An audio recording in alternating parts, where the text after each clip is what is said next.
Assalamualaikum warahmatullahi wabarakatuh. Hello everyone, it's me Cinti Agustin, mahasiswa Teknik Informatika angkatan 2021 dari Universitas Muhammadiyah Bandung. Ngomongin tentang kebutuhan programming, pastinya gak jauh dong dari personal komputer atau PC.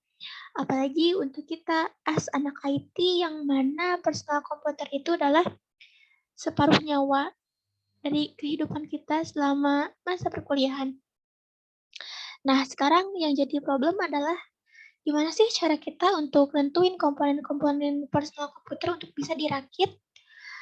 Apakah komponen-komponen tersebut itu harus memiliki spesifikasi yang tinggi atau harus yang mahal? Menurut aku sih enggak ya, karena ada dua alasan. Yang pertama itu dari segi teknologi. Teknologi itu kan selalu berkembang. Artinya yang kita anggap canggih di hari ini itu belum tentu akan menjadi canggih di kemudian hari. Yang kedua ada dari segi budget. Membeli komponen personal komputer yang dengan spesifikasi yang tinggi pastinya memerlukan budget yang agak tinggi juga atau budget yang mahal. Nah kan kalau misalnya buat mahasiswa mostly uangnya itu ngepas gitu kan buat beli komponen-komponen personal komputer yang standar. Kecuali kalau mahasiswa itu tuh rich kids gitu kan atau anak sultan mungkin dia gak bakal merhatiin budget ya asalkan spesifik komputer yang dia mau bisa didapetin. Nah, jadi sekarang apa sih yang harus kita perhatikan dulu ketika akan merakit PC? Spesifikasi kayak gimana sih? Uh,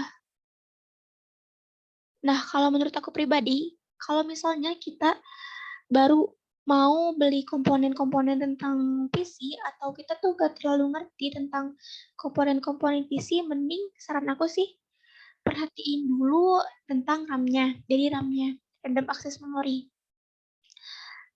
Nah, kenapa sih kita harus merhatiin dulu RAM-nya? Karena kita kan nanti akan sering buka program gitu kan di dalam laptop kita itu, di dalam PC kita itu, sorry. Nah, membuka program itu misalnya kita membuka programnya itu secara bersamaan. Misalnya nih, kita lagi ngoding sambil lihat tutorial atau sambil lihat dokumentasi. Nah, otomatis kan kita jalanin program berbarengan gitu kan. Nah, dengan RAM yang memadai ini itu jadi pas kita ngejalanin program-program yang kita buka itu nggak jadi loading loh, nggak jadi lama gitu. Misalnya kita lagi ngoding nih, pasti otomatis buka editor kode kan, misal Visual Studio Code. Terus sambil lihat dokumentasi atau tutorial, pasti sambil buka COM. Nah, kalau misalnya RAM kita itu nggak memadai, sesuai dengan kualifikasi, biasanya itu akan lemot gitu. Nah, for information juga, memilih RAM itu, memilih spesifikasi personal itu harus diperhatiin juga sesuai kebutuhan. Programming itu kan luas. Maksudnya ada programming yang fokus sama web atau aplikasi gitu. Terus ada programming yang fokusnya itu ke machine learning atau AI. Nah, kita tuh harus perhatiin di sananya.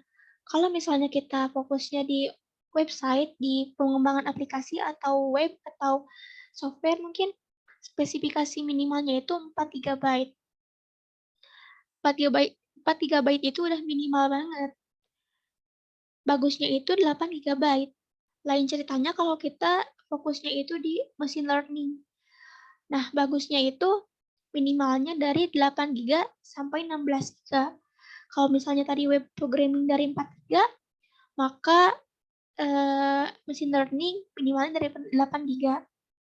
Nah, di sini aku ada rekomendasi dari produk Adata XDG Spectrix D50 DDR4 dengan spesifikasi 8 GB untuk machine learning dan bagus untuk pengembangan website. Nah, sebenarnya nggak cuma RAM doang sih yang harus diperhatiin. Masih banyak komponen-komponen lainnya. Misalnya, di sini ada prosesor. Nah, di sini ada produk AMD Ryzen 5 5600G. Nah, kenapa sih aku pilih rekomendasi dari produk ini? Karena ini udah ada 6 core 12 threads. Terus di sini juga udah integrated VGA. Jadi kita tuh nggak harus membeli VGA eksternal gitu buat nambahin VGA-nya. Yang mana kalau misalnya kita tambahin VGA eksternal bakal nambah budget juga. Terus di sini prosesor ini tuh pakai soket AM4. Menurut aku dengan spesifikasi seperti ini tuh udah cukup untuk kebutuhan programming. Kemudian ada storage. Storage itu sebenarnya ada dua ya storage-nya di dalam personal komputer itu. Yang pertama ada hard disk, yang kedua ada SSD atau singkatan dari solid state drive.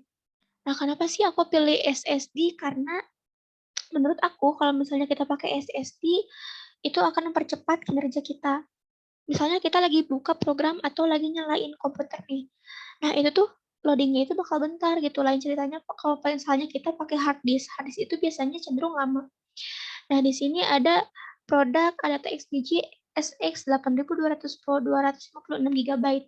Yang mana 256 GB itu udah cukup banget buat kebutuhan programming menurut aku. Nah, lalu komponen selanjutnya ada motherboard. Nah, motherboard sendiri itu harus disesuaikan juga sama prosesor yang tadi, sama CPU. Kalau misalnya CPU-nya tadi soketnya M4, berarti motherboard-nya juga kita harus pilih yang soketnya itu M4. Di sini aku pakai produk MSI B4, B450M. Kemudian komponen selanjutnya ada power supply. Nah, di sini ada produk Be Quiet System Power U9500 watt. Kenapa sih aku pilih power supply dari Be Quiet System ini yang 500 watt? Karena menurut aku dengan power supply yang mempunyai 500 watt itu udah cukup banget untuk karena kan tadi pas power prosesor si AMD Ryzen 5 5600G itu kan wattnya itu TDP-nya itu atau wattnya itu nggak terlalu tinggi, cuma 65 watt. Jadi power supply dengan 500 watt ini udah cukup banget buat menambah kinerja dari prosesor tadi, dari CPU tadi yang AMD 5600G. Kemudian ada case. Sebenarnya itu case gak harus diperhatiin spesifikasinya juga sih. Karena ini kan case itu fungsinya untuk menjadi wadah gitu, menjadi penampung dari komponen-komponen lainnya. Masa kita mau naruh komponen-komponen tersebut itu berantakan gitu kan? Nggak mungkin juga. Jadi kita harus punya wadah buat nampung komponen-komponen tadi. Nah, di sini ada aku pilih produk Cube Gaming dari tipe Westco V2.0. Kenapa sih aku pilih case ini? Karena aku kan karena menurut aku case-nya itu bagus gitu. Jadi gak terlalu merhatiin spesifikasinya juga karena emang gak ada spesifikasinya. Terus ada monitor. Nah, di sini ada monitor dari produk Xiaomi Desktop Monitor 27 inch. Kenapa sih aku pilih produk Xiaomi Desktop Monitor 27 inch ini? Karena harganya murah dengan spesifikasi yang ada blue light filternya. Nah, untuk monitor sendiri, aku saranin kalau misalnya kita mau pakai satu monitor, itu kita minimal 24 inch lah, minimal 24 inch ke atas. Kenapa sih? Karena kan kalau misalnya kita ngoding itu pasti pengen nyaman gitu kan, pandangan mata kita itu. Nah, kalau misalnya monitor kita gede, kita itu jadi bisa split split layar gitu loh. Jadi di sebelah sini program apa, sebelah sini program apa. Jadi kita gak harus bolak-balik. Kan kalau misalnya kecil gak enak kan liatnya. Kecil gitu. Atau kita kalau misalnya terlalu kecil itu kita harus bolak-balik liatnya. Misal pindah ke tab 1 atau pindah lagi ke tab ini yang lagi kita kerjain. Kalau misalnya monitor kita gede itu kan kalau misalnya di split itu si programnya nggak terlalu kecil kan. Jadi bisa kelihatan gede. Nah, kalau misalnya nggak pakai monitor yang gede, yang nggak minimal 24 inch, kita bisa menggunakan 2 monitor. Biar kalau kita ngerjain sesuatu itu nggak bolak-balik gitu loh lihatnya. Pindah ke tab satu, pindah lagi ke tab lain. Gitu, kalau gitu kan jadi kita tuh gak fokus kalau misalnya kamu mau ngerjain apa-apa, apalagi kalau mau misalnya ngoding. Biasanya ngoding itu kan harus fokus banget ya. Nah, terus di sini ada keyboard and mouse. Nah, di sini aku pilih produk Logitech M350 wireless keyboard and mouse. Kenapa sih aku pilih keyboard and mouse ini? Sebenarnya nggak ada spesifikasi khusus untuk keyboard dan mouse ini.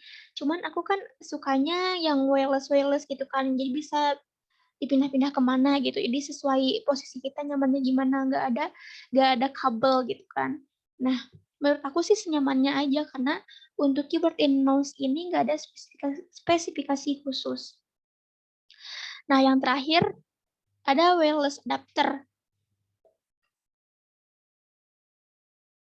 Di sini aku pakai produknya TP-Link High-Gain Wireless USB adapter 150 Mbps.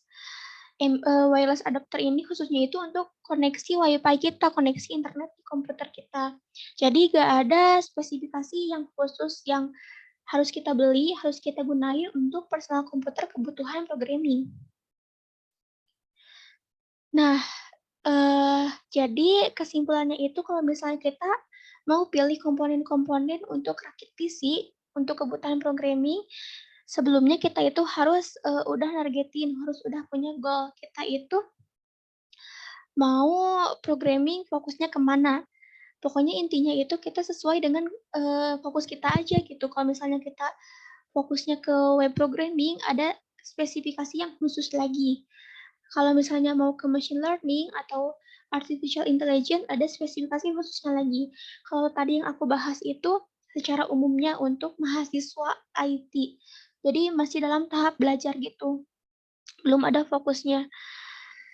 Nah, mungkin sekian dulu penjelasan dari aku. Kurang lebihnya dari penjelasan yang aku sampaikan, aku mohon maaf bila ada kesalahan karena aku juga masih dalam tahap pembelajaran. Wassalamualaikum warahmatullahi wabarakatuh. Thanks for watching.